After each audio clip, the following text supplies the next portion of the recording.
Vamos a... La predicación de esta tarde se titula Los 24 ancianos.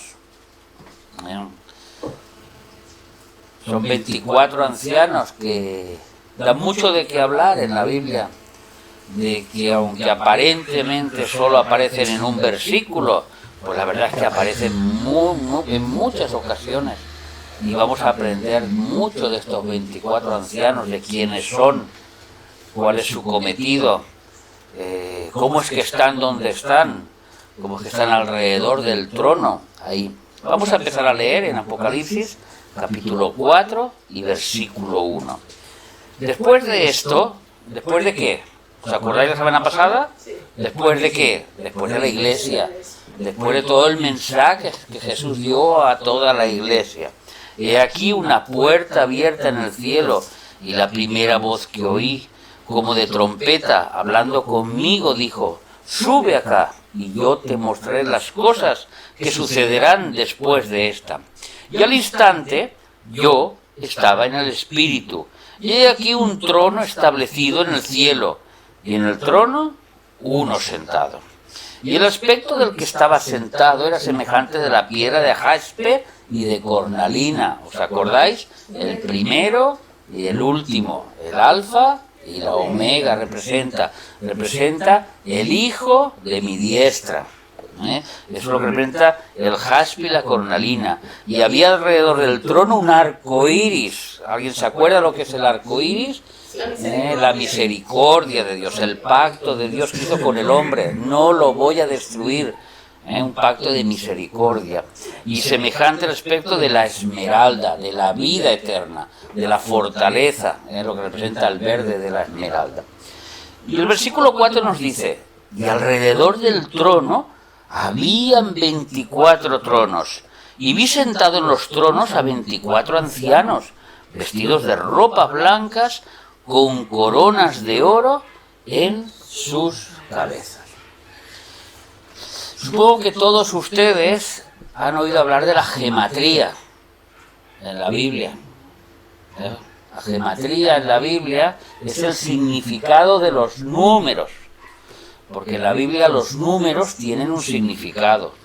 El 1, que para nosotros significa uno, en la Biblia significa la unión, el conjunto. Cuando dice Dios uno soy, la palabra es echad, es la unión, la suma de algo que forma una unidad. Es el uno en la Biblia. El ejemplo lo tenemos cuando dice Dios en el versículo 4, si no me equivoco, del Génesis capítulo 1, que fue el día, fue la noche y el día, un día, que significa, pues el capítulo versículo 5, quizá, a ver, muy bien, y llamó Dios a la luz día y a las tinieblas llamó noche, y fue la tarde y la mañana un día. La palabra un es la palabra echad, uno. No significa un día, que significa la suma de la tarde más la mañana. Este mismo ejemplo se lo dio al hombre cuando le dijo una misma carne, el hombre y la mujer. O sea que somos una carne. Cuando un matrimonio se junta, es la suma de la mujer o del hombre más la mujer. Y es la unidad lo que significa. El número 2 son los testigos, el número 3 la Trinidad. Y así vamos sumando todos los números. Llegamos al número 7, la perfección. En 7 días se creó el cielo y la tierra. El número 8, el número completo, el número de Cristo. El número 10, el número de los decretos, de los mandamientos, el número completo. Por eso nosotros tenemos 10 dedos, por eso hay 10 mandamientos. No tienen que haber más ni tienen que haber menos. Es el número completo en la Biblia. Cuando ustedes vean 10, es que es el completo. Ya llegó al sumo. Llegamos al número 12, los jueces. Los 12 siempre significan los jueces. Por eso hay 12 tribus de Israel. Por eso hay 12 apóstoles que van a juzgar en la Biblia. Siempre son los 12. Y el 24, ¿qué significará el 24 en la Biblia? Porque dice aquí el versículo que alrededor del trono había 24 tronos.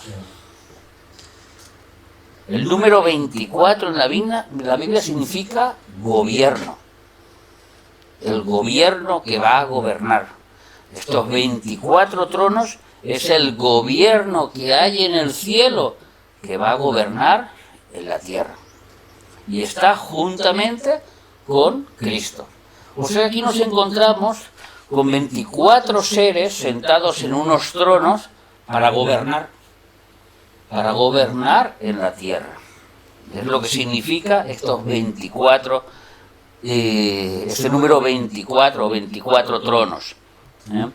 Y la palabra ancianos, pues que son personas ya viejecitas, que quizá van ya con el gallato, que alguno lleva gafas, ¿no? ¿Qué opinan ustedes? ¿No? No sé, personas que son, que tienen autoridad, que tienen sabiduría. La palabra ancianos en el original griego es la palabra presbíteros, el presbiterio, los líderes de la iglesia. Son los ancianos, los líderes. Esto lo podemos ver en Hechos de los Apóstoles, capítulo 4 y versículo 5. Vamos a ver estos ancianos, estos presbúteros. Presbúteros en griego. Sí. Aconteció al día siguiente que se reunieron en Jerusalén los gobernantes, los ancianos y los escribas. O sea, los ancianos aquí se está refiriendo a los líderes. Este día concreto. También Hechos de los Apóstoles, capítulo 11, versículo 29 y 30. Capítulo 11 y versículo 29 y 30. Entonces, los discípulos, cada uno, conforme a lo que tenía determinado, enviar socorro a los hermanos que habitaban en Judea. Aquí está hablando de la ofrenda que tenían que enviar para ayudar a los perseguidos que habían.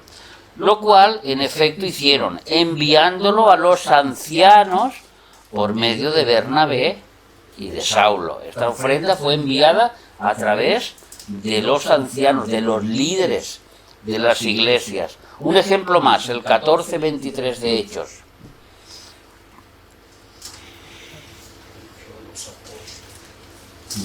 Y constituyeron ancianos en cada iglesia. Este mensaje quizás es un poquito más claro. Constituyeron líderes. A los apóstoles constituyeron pastores, líderes, ancianos, y habiendo orado con ayuno, los encomendaron al Señor en quien habían creído. Amén.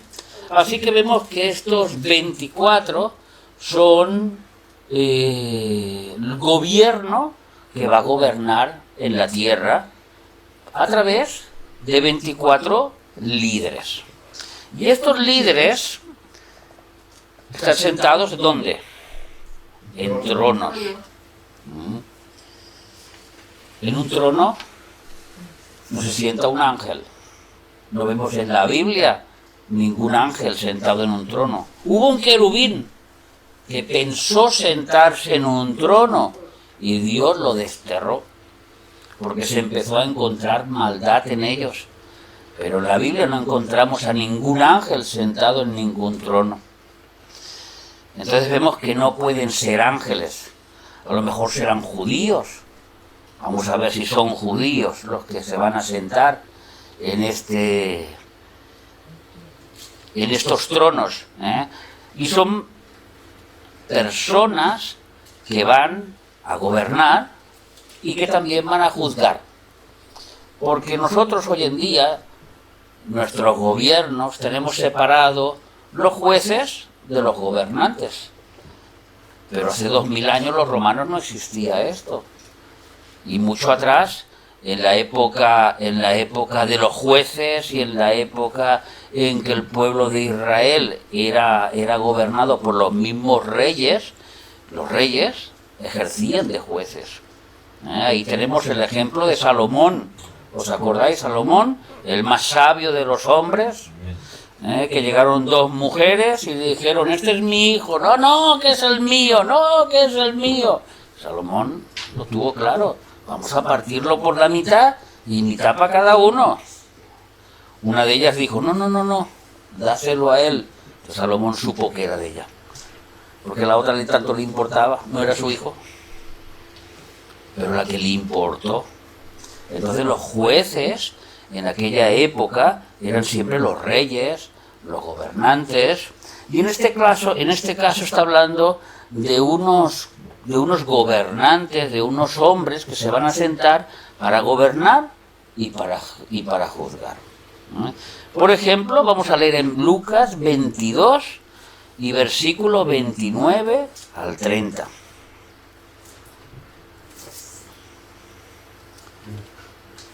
Yo pues, dice Jesús, os asigno un reino como mi Padre me lo asignó a mí, para que comáis y bebáis a mi mesa en mi reino y os sentéis en tronos juzgando a las 12 tribus de Israel. Aquí está hablando de los 12 apóstoles, en que cada uno van a juzgar a las 12 tribus de Israel. Entonces ya tenemos claro que en estos tronos no se sientan israelitas, no se sientan judíos, no se sientan los de antes del pacto, sino que se tienen que sentar los de después del pacto, del nuevo pacto de la sangre de Jesucristo. Vamos a ver en Mateo 19, 28, que nos amplía esta idea. Pero aquí nos va a dar una pista más. Y Jesús le dijo, de cierto os digo que en la regeneración, esta es la pista, cuando el Hijo del Hombre se siente en el trono de su gloria, vosotros que habéis seguido también os sentaréis sobre 12 tronos para juzgar a las 12 tribus de Israel. La regeneración del cuerpo, la regeneración ¿de qué? ¿Del espíritu? ¿De qué está hablando Jesús aquí en esta regeneración? Para eso tenemos que irnos a Hechos de los Apóstoles, capítulo 3 y versículo 21. ¿Os acordáis la famosa predicación del apóstol Pedro? Cuando dice, a quien de cierto es necesario que el cielo reciba hasta los tiempos de la restauración de todas las cosas, de que habló Dios por boca de sus santos profetas, que ha sido desde tiempo antiguo. Estoy hablando de Cristo, que Cristo fue necesario que subiera al cielo y que estuviera ya hasta un momento concreto. ¿Qué momento es? En el de la restauración de todas las cosas. Porque nosotros vivimos en un planeta vivo. Nosotros vivimos en un planeta donde los árboles tienen vida, donde los animales tienen vida. ¿Y qué dice Romanos 8:22? ¿Os acordáis de este versículo? A ver quién se acuerda. Que la misma... ¿8 qué? 8:22. Que dice que la misma naturaleza gime con dolores de parto. ¿Por qué? Porque el pecado lo transformó todo. No solo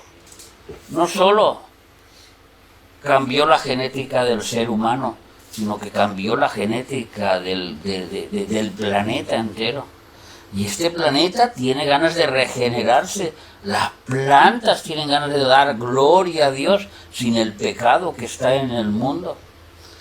Y esto llegará un día que acontecerá, ¿no?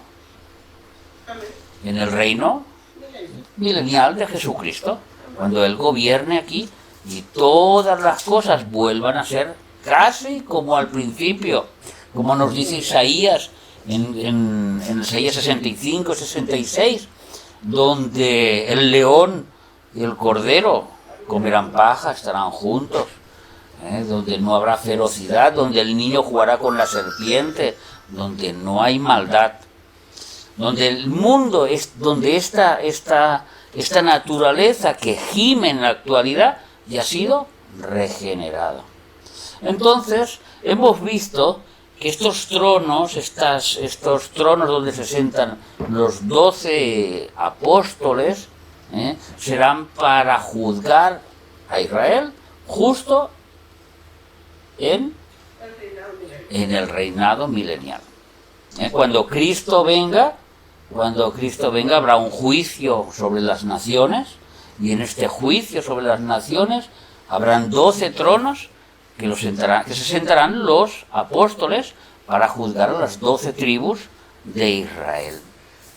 Pero aquí no nos está hablando justamente de estos tronos, porque nos habla de 24, nos habla de un gobierno que también juzga, pero un gobierno que reina, un gobierno que está con Cristo reinando. Vamos a ver lo que dice Apocalipsis capítulo 20 y versículo 4. Y vi tronos, y se sentaron sobre ellos los que recibieron facultad de juzgar. Ahí nos quedamos.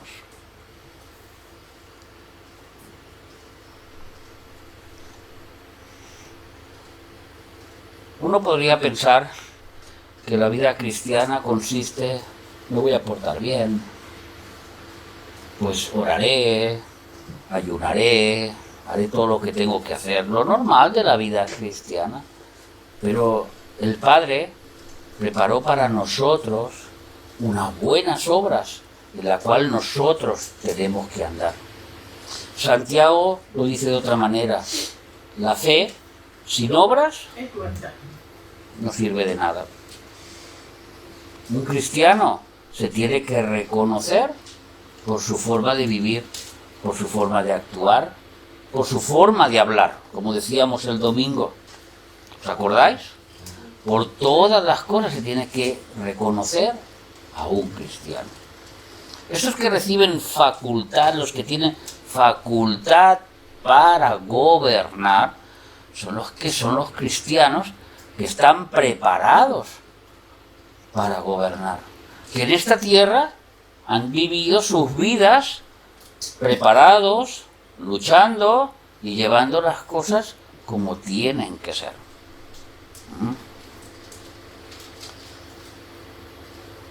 Vamos a ver en Daniel capítulo 7 y versículo 18, porque esta idea de los tronos también nos viene del Antiguo Testamento.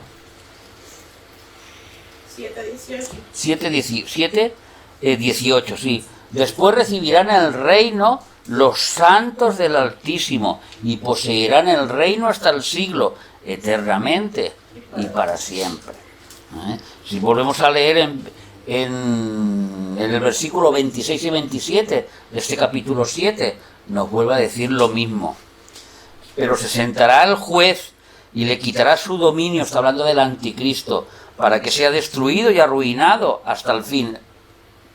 Y que el reino y el dominio y la majestad de los reinos debajo de todo el cielo sea dado al pueblo de los santos del Altísimo, cuyo reino es reino eterno, y todos los dominios le servirán y obedecerán. Vemos un reino conjunto, vemos un reinado conjunto entre Cristo y sus santos, entre Cristo y los que están sentados en estos 24 tronos. Los que tienen facultad, los que han luchado, los que cuando han tenido una adversidad en esta tierra, pues la han intentado sobrellevar, la han intentado superar con la ayuda del Señor. No se han quedado ahí, es que el tabaco puede conmigo. No, es que yo tengo que luchar, yo tengo que vencer la tentación. Esos son los que tienen facultad, no los que se rinden fácilmente. Es que mi vecino me hace la guerra, pues yo sigo luchando. Es que mi mujer, mi marido, mis hijos, mi madre, mi padre me hacen la guerra. Yo sigo luchando hasta conseguir la victoria en Cristo Jesús. Esos son los que tienen la facultad para gobernar, los que no se rinden en esta tierra. Vamos a ver en Apocalipsis capítulo 3 y versículo 21. Aquí vamos a ver un poquito más claro quiénes son estos. Al que venciere, le daré que se siente conmigo en mi trono, así como yo he vencido y me he sentado con mi Padre en su trono. ¿Quiénes serán estos vencedores? ¿Quiénes serán estos luchadores? ¿Quiénes serán estos que tienen facultad para reinar y que van a juzgar? Y ahora vamos a entrar directamente en el versículo que estamos estudiando, en el 4:4, donde ya hemos visto claramente estos tronos, estos 24 que van a gobernar. El número 24 es el gobierno, y ya nos da una pista que no son 24 personas que van a gobernar, sino que es un gobierno en global que está juntamente con Cristo. Vemos que estos presbúteros son líderes, y hemos visto que estos líderes son los que tienen capacidad para gobernar, son los que han vencido, los que luchan, los que pelean. Estamos viendo la idea global, que luego lo englosaremos con lo que Jesús dijo antes. Cuando empezamos el capítulo 4, después de esto miré, ahí tenemos unos vencedores, tenemos un trono, y tenemos que enlazarlo con lo que pasaba en el capítulo 3, en el capítulo 2, con el mensaje a las 7 iglesias. Y dice, y alrededor del trono había 24 tronos, y vi sentados en los tronos a 24 ancianos. Estos ancianos están con la facultad de juzgar, porque van a juzgar, y van a juzgar muchísimas cosas. Si ustedes van a buscar Primera de Corintios, capítulo 6 y versículo del 1 al 3, se van a dar cuenta que ser cristiano no es cualquier cosa. El Señor nos tiene muy, muy en cuenta, muy, muy en alto. ¿Osa alguno de vosotros, cuando tiene algo contra otro, ir a juicio delante de los injustos y no delante de los santos? La iglesia de Corintio era una iglesia con muchos problemas. Era una iglesia que tenía muchos dones. Era una iglesia donde el Espíritu Santo había repartido casi todos los dones sobre todos. Pero todos eran unos carnales, todos eran unos mundanos. En cierta ocasión Pablo tiene que reprender a uno que se estaba acostando con su madrastra. A los de Corintio les dice que cuidado con la fornicación, les tiene que decir cómo tienen que tratar el matrimonio, les tiene que hablar de tantas cosas, porque todos eran unos carnales, unos pecadores. Incluso les dice, es que ustedes son carnales, no son espirituales, no pueden discernir las cosas del espíritu. Y en esta ocasión resulta que cuando ellos tenían un problema en la iglesia, pues iban a los jueces del mundo a solucionarlo. Y aquí lo que está diciendo el apóstol Pablo es que los problemas de la iglesia se solucionan dentro de la iglesia. Porque nosotros somos luz y somos sal. Y nosotros no tenemos que ser piedras de tropiezo para los de fuera, sino que tenemos que ser personas que demos el ejemplo. Y para eso los problemas de la iglesia se solucionan en la iglesia, lo que significa este versículo. Continuamos con el versículo 2. ¿O no sabéis que los santos han de juzgar al mundo? ¿Cómo uno va a llevar su juicio con un hermano a alguien del mundo si nosotros somos los que vamos a juzgar a la gente del mundo? Estos son los que están sentados en estos 24 tronos, en este gobierno celestial con Cristo Jesús. Y si el mundo ha de ser juzgado por vosotros, ¿sois dignos de juzgar cosas muy pequeñas? ¿Sois indignos de juzgar cosas muy pequeñas? Pues no somos indignos. Nosotros podemos juzgar las cosas pequeñas siempre a la luz de la Biblia y acompañado de la sabiduría del Espíritu Santo, en oración, en unidad, en amor, y las cosas se juzgan, se solucionan y quedan solucionadas y quedan arregladas, y el nombre de Dios es exaltado y es alabado. Pero si los hermanos que tienen disputas empiezan a pelearse y empiezan a llevar las cosas delante del mundo, pues lo único que hacen es que la gente del mundo dicen, y se llaman cristianos, y dice que aman a Dios, y cuántas barbaridades más, que lo único que hacen es blasfemar el nombre de Dios por nuestra culpa, que eso es lo peor, por nuestra culpa. Versículo 3. ¿O no sabéis que hemos de juzgar a quién? Pero no son mayores que nosotros. Pero los ángeles no son seres celestiales que están alrededor de Dios, que han visto a Dios y que en sí no tienen pecado, que son santos. Casi todos sí, pero hay una tercera parte que dice en Apocalipsis capítulo 12 que el dragón con la cola los arrastró y se los llevó. Estos ángeles caídos, que unos cuantos llegaron en Génesis capítulo 6 a mezclarse con las mujeres, y de los cuales surgieron gigantes, Nefilim, o Nefilim, y surgieron gigantes, que los últimos los mató el rey David, los últimos que quedaban. Goliat y sus hermanos.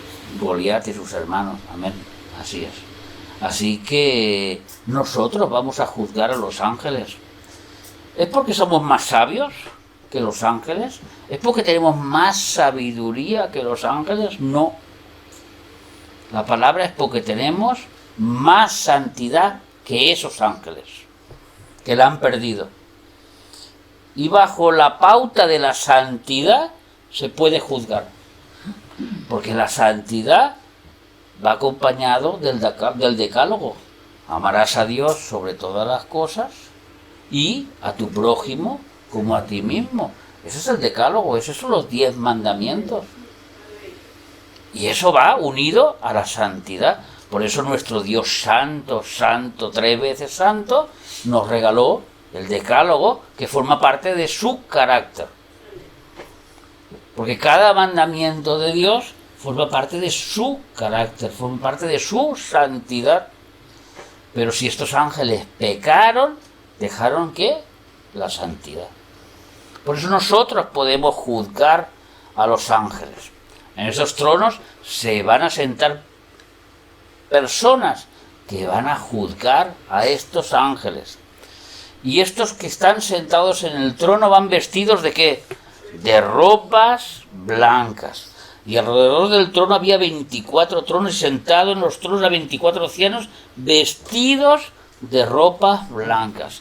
Vamos a Mateo capítulo 17 y versículo 2. Vamos a ver la primera persona que va vestida de ropa blanca. ¿Sabéis quién es? ¿Quién es el que va vestido de blanco? De un blanco Jesús. Mateo capítulo 17 y versículo 2. Y se transfiguró delante de ellos, y resplandeció su rostro como el sol, y sus vestidos se hicieron blancos como la luz de la vez. El vestido de Jesús es santidad pura. En él no hubo pecado, ni se decantó para el pecado, ni podía pecar, ni podía ser tentado, ni iba a caer en ninguna tentación. Jesús lo dijo claro: ¿quién de vosotros me redarguye de pecado? A ver, ¿quién? ¿Quién dice que he hecho algo malo? ¿Quién dice que he pensado algo malo, que he dicho o no he dicho, o he dejado de decir? Nadie. Él siempre estaba a la altura de la circunstancia donde estaba. Ese es el vestido blanco de Jesús. Otros que llevan vestidos blancos, Hechos, capítulo 1 y versículo 10. Y no son los que vamos a juzgar. Estos no son los que vamos a juzgar. Y estando ellos con los ojos puestos en el cielo, entre tanto que él se iba, he aquí se pusieron junto a ellos 2 varones, 2 ángeles, con vestiduras blancas, santos. No tan santos como Jesús. No tan santos como Jesús.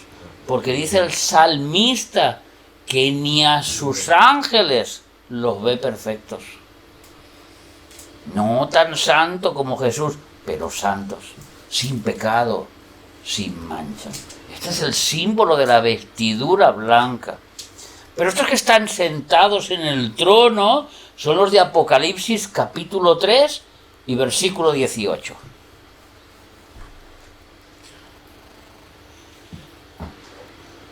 Por tanto, le dijo a la iglesia de las buenas, yo te aconsejo, imagínate si era buena, que él le aconsejaba, que de mí compres oro refinado en fuego para que seas rico y vestiduras blancas. Este es el 3.18, a la mejor de todas, a la Odisea, donde Jesús estaba fuera. Yo llamo a la puerta, al que estaba fuera de la iglesia llamando a la puerta. Que de mí compres vestiduras blancas. Mirad, hermanos, la santidad, una parte es nuestra, pero el 99% nos la da Cristo. Cristo nos da la santidad. En el momento que nos convertimos, somos nuevas criaturas. Somos personas que nacemos de nuevo, con vestiduras blancas. Somos santos delante de Dios. Lo que pasa que nuestra condición humana, viviendo en una carne todavía corruptible, nuestro corazón engañoso no ha sido todavía transformado. Ha sido transformado nuestra alma, nuestro espíritu, pero nuestra carne no es transformada, ni puede ser transformada, porque es una carne de pecado. Por eso dice que el reino de los cielos no heredará ni carne ni sangre. Tiene que ser algo espiritual, algo transformado completamente. Entonces estas vestiduras blancas se van manchando con nuestros hechos.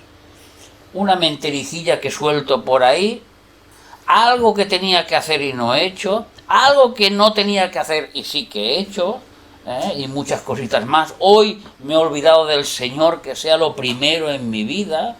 Hoy he hecho un negocio, no se me ocurrió orar al Señor ni por error. Hoy tengo que hacer algo y me olvido que el Señor lo tiene que saber, y cositas así. Y vamos manchando de nuestras vestiduras de fallos, de pecados y de errores. Nosotros ya estábamos blancos. Por eso dice, yo te aconsejo de que compres vestiduras blancas para vestirte de mí. O sea, que te conviertas. Yo te aconsejo que te conviertas. La primera vestidura cuando nos convertimos. Luego viene el bienaventurado de Apocalipsis 22, aquel que mantiene sus vestiduras y el que lava su vestido continuamente. El que ve su pecado y se arrepiente y venga y lucha y sigue y lucha y sigue y lucha y sigue.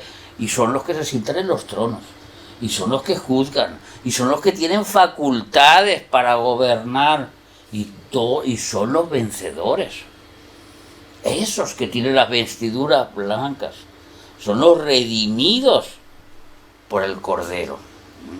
Y estos que tienen las vestiduras blancas, ¿qué dice el capítulo 4, versículo 4? Vestidos de ropas blancas con coronas de oro en sus cabezas. Tienen unas coronas que alguien les ha otorgado. Quizá por sus méritos, porque se han portado bien. Quizá porque han hecho algo y se han merecido que tengan una corona.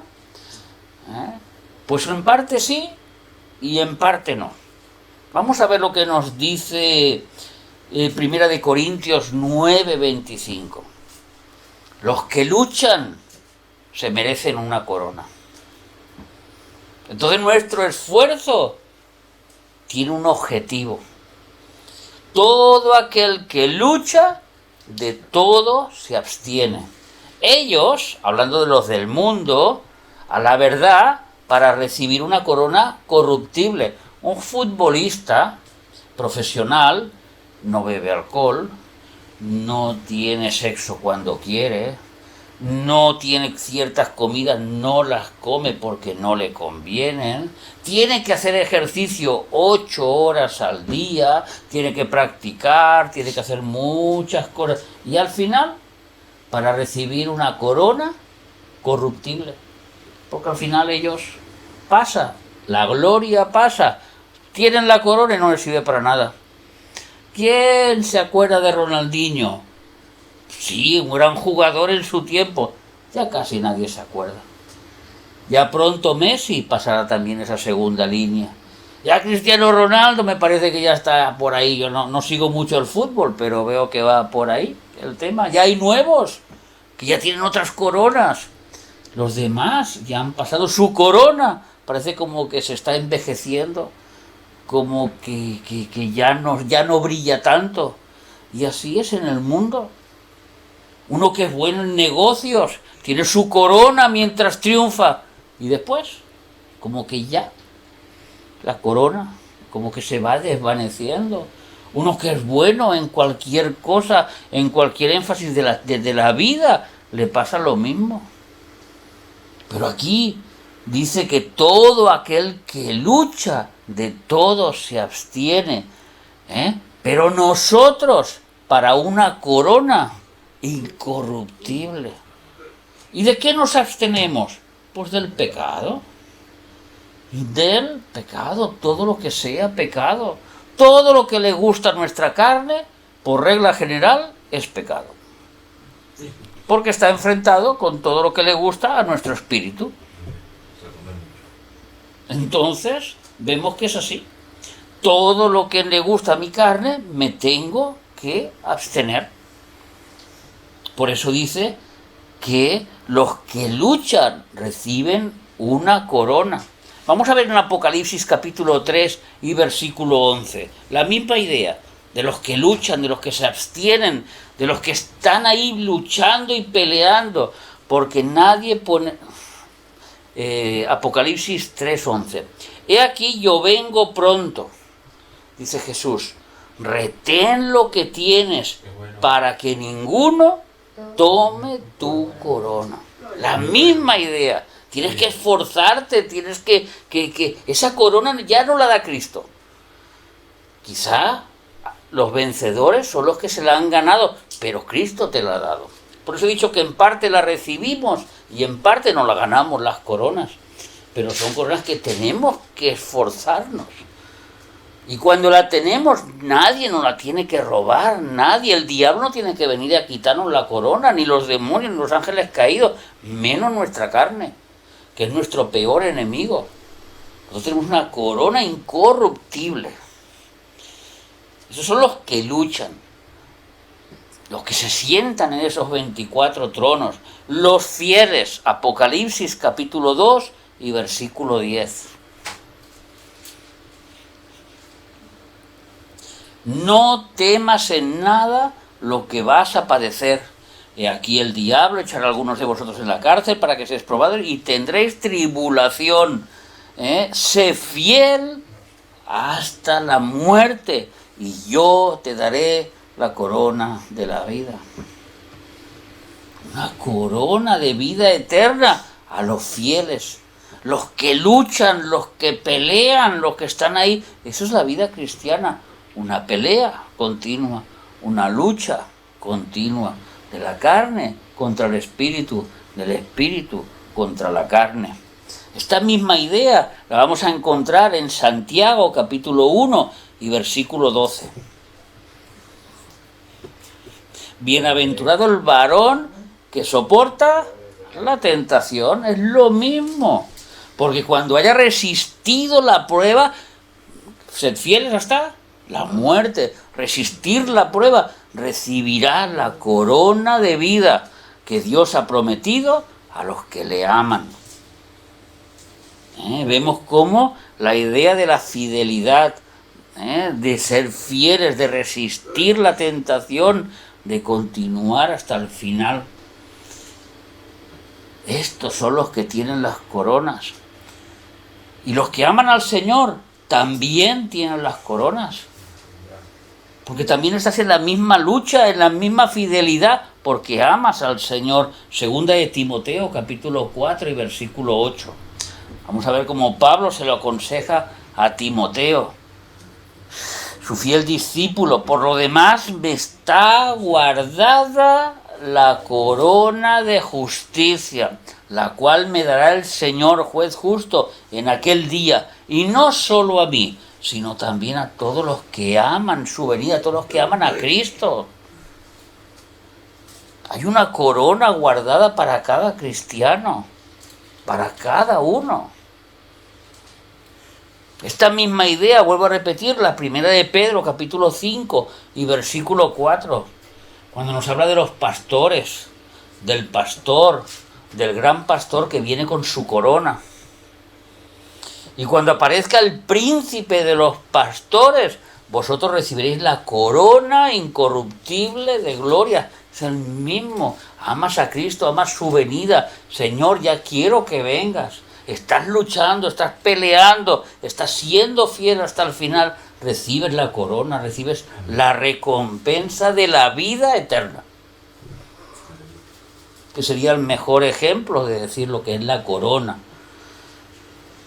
Cuando Cristo nos corona con una corona incorruptible. Y en Apocalipsis capítulo 4 y versículos 10 y 11 nos dice lo que hacen estos 24 ancianos. Los 24 ancianos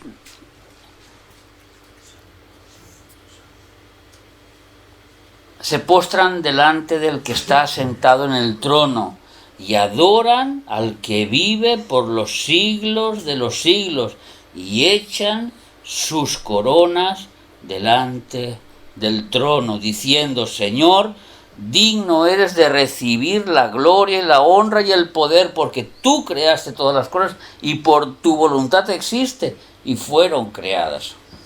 Esas coronas que recibiremos no son nuestras. Él nos las ha dado, le pertenecen a Él. Cada cosa que nosotros hemos hecho en este planeta Tierra ha sido por la misericordia de Dios.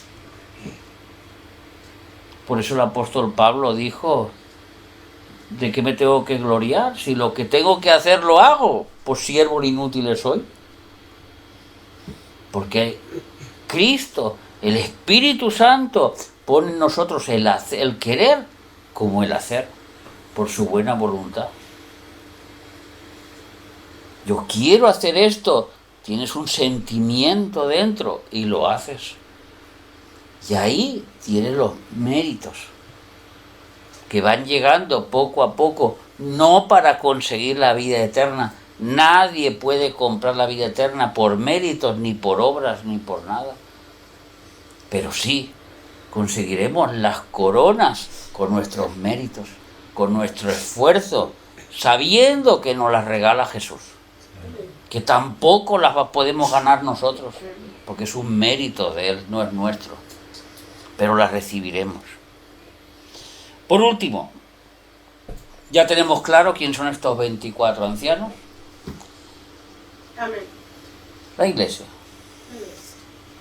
Estos 24 ancianos son la Iglesia. Los que van a gobernar cuando Cristo venga en su segunda venida. Aquellos que se les abrió una puerta en el cielo. Aquellos que dicen: después de esto. ¿Después de qué?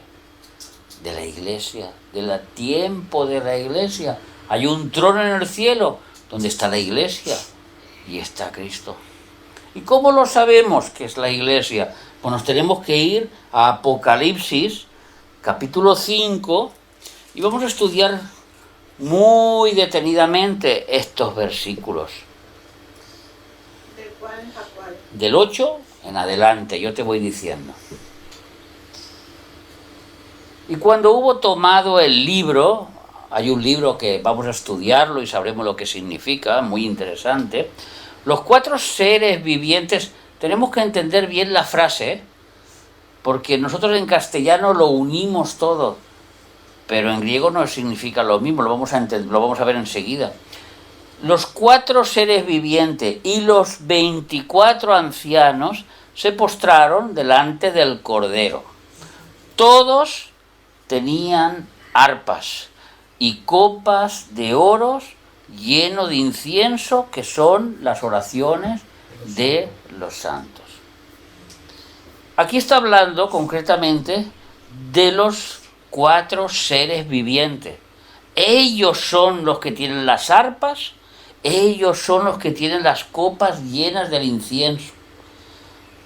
Porque en muchas partes del Apocalipsis se nos va a enseñar que el incienso, las oraciones de los santos, la tienen los ángeles. Y se la presentan a Dios en el trono, no los hombres. Nosotros no tenemos capacidad para recoger las oraciones de otras personas. Nosotros no somos intercesores de nadie, ni siquiera los ángeles son intercesores. Los ángeles son portadores, que es diferente, pero no intercesores. Y nosotros los hombres no somos ni portadores. Nosotros podemos orar por un hermano, podemos orar por el resto de la iglesia, podemos orar por nuestras familiares. Nosotros podemos orar. Esas oraciones son las que llegan al cielo. Pero nosotros no podemos interceder por otro, como Cristo intercede por nosotros delante del Padre. Eso solo lo puede hacer Cristo Jesús. Entonces tenemos que entender bien la frase. Por eso entendamos bien. Cuando dice aquí todos, está claro que está refiriendo a los 4 seres vivientes. Vale. Y cantaban un cántico nuevo. ¿Quiénes son estos? Ya no son los 4 seres vivientes. Los que cantaban el cántico nuevo son los 24 ancianos. ¿Y cómo lo sabemos que son los 24 ancianos? Por el cántico que daban. Es un cántico que los ángeles nunca pueden cantar. Solo lo puede cantar la iglesia. Digno eres de tomar el libro y de abrir su sello, porque tú fuiste inmolado y con tu sangre nos has... Los ángeles no son redimidos. Los 4 seres vivientes no son redimidos. ¿Quién canta esta canción? La iglesia. Los 24 ancianos, los redimidos para Dios de todo linaje y lengua y pueblo y nación. Esa es la iglesia. Y nos has hecho para nuestro Dios reyes y sacerdotes. Por eso estamos sentados en tronos al lado de Cristo. La iglesia estaremos gobernando con Cristo, juzgando a los ángeles, gobernando esta tierra, los que tengan facultad, los que sean fieles, los que luchan contra el pecado, los que van vestidos de vestiduras blancas. Jesús dijo, hasta un vaso de agua que deis tiene valor. Y reinaremos sobre la tierra. Amén. Y miré y oí la voz de muchos ángeles alrededor del trono y de los seres vivientes y de los ancianos. ¿Y cuál era su número? Y su número era millones de millones de millones. Ahí están toda la iglesia. El número 24 es un gobierno. No es un número concreto. Entendamos la gematría de la Biblia. Así hemos empezado este sermón. El número 1 es la unidad, es la unión, es la suma de la tarde y del día. Eso forma un día. Una sola carne es la unión del hombre y de la mujer. Y eso forma una sola carne. 24 tronos es el gobierno total, el gobierno que habrá en los cielos con Cristo para, como dice aquí, reinaremos sobre la tierra. Durante estos 1000 años esta iglesia va a reinar. Vale la pena ser cristiano. Amén. Vale la pena vestirse de blanco. Amén. Vale la pena tener unas coronas en la cabeza. Vale la pena sentarse en un trono. Amén. Solo hay que esforzarse. El esfuerzo sirve. El esfuerzo vale la pena. Esforzarse por Jesús, esforzarse por la iglesia, esforzarse por la familia, esforzarse por hacer las cosas bien. Vale la pena. Amén. Amén.